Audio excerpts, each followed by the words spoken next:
So as the week draws to a close, I'm sure lots of us are weary and tired because it's been such a long week, but possibly also because we haven't gotten enough sleep throughout the week. Well, today is World Sleep Day, and every year it is a celebration of all things sleep, and we learn more about it, how necessary it is in our lives, and that's exactly why we have our resident Dr. Darren Green here to educate us on all things Z's. Dr. Green, how are you? How are you? Good at you, bud. Excellent. Thanks. So did you get a good night's rest? Yes, better than normal. Better than normal. What is considered normal? I mean, do we get enough sleep in general? Yeah, I think as a population and as a nation, definitely no. Yeah. How do we know this? We can just look at the trends of mental health illness, of disease itself, and obviously people need to realize, and that what today is about is actually drawing that correlation between a lack of sleep and what it manifests as. Yeah. So what are some of the tips that you have, especially for people that work irregular schedules and hours like ours, and people that travel a lot?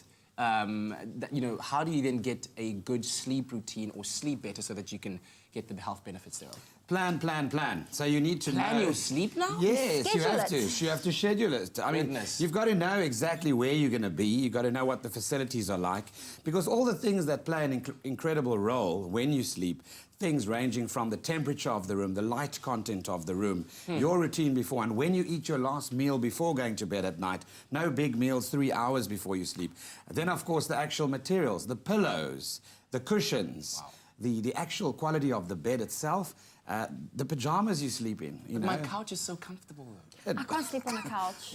Not for 7 to 9 hours. You might feel the effects when you hit your 40s, Kat. Oh, right. Really? Okay, so there's long-term effects. Yeah, on your joints, on your musculoskeletal system, on the alignment of the spine, all that kind of thing as well. But, the problem is, obviously, good sleep hygiene tips and a planned routine. And for the business travelers, that's always really a tough one. Wow. Now, Dr. Darren Green, you said statistically we as a nation, we don't sleep enough based on the stats that's been released. What are the long-term effects for, accumulating that sleep debt? You're going to look like that. I mean, you've got to realize, so your mood changes when you don't sleep enough. You become grumpy, irritable, agitated. That leads to appetite changes. So you either eat too much or you eat too little. With that grumpiness, the mood changes, the energy swings.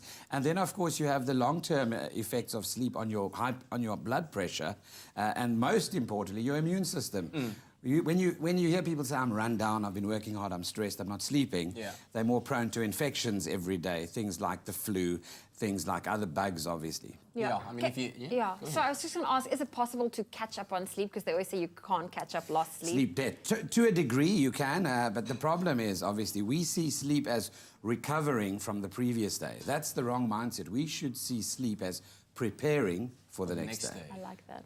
Big difference. Yeah, a book that I read said a good day starts with a good night. There you go. Yeah. So, 100%. So then when you are in bed, so let's say you've planned it properly, and miraculously you're in bed by 8 o'clock in the evening. Wow. Yes, wow, miraculous. Parents out there. What are some of the sleep rituals you recommend in order to set the scene, the environment for a good night's rest? Decrease the stimulation as you start moving towards bedtime. I mentioned the big meals. Don't eat big meals within that short period of time. Dim the lights in the house, soften the lighting. Obviously have a hot bath or shower, raising your core temperature and then cooling down relaxes you, most certainly, like a Turkish bath and a spa experience does too. And then a hot drink, a tea like chamomile tea, for example. Peppermint tea is a good digestive as well.